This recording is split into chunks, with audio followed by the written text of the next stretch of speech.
Hello, in front of me I've got Oppo Find X2 Neo. In this video I'll show you how to manage Google Wallet.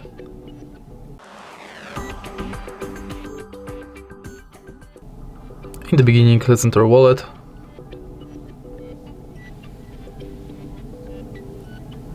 Tap Get Started. And as you can see from the homepage of this app, you can add payment card, passes, and from the menu you've got access to all of your payment methods, full list of participating banks, and your activity. In settings, you can enable or disable email updates, Gmail imports, personalization within Google Pay, purchase notifications, updates about your passes, offers and tips, and you'll be able to edit account info.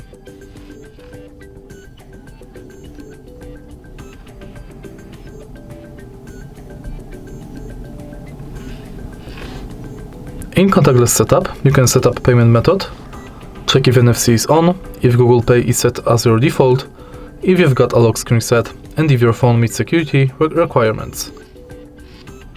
Then you can enter help and support and send feedback. In the end, you've got access to your Google account. And that's it. If you find this video helpful, please leave like, comment and subscribe.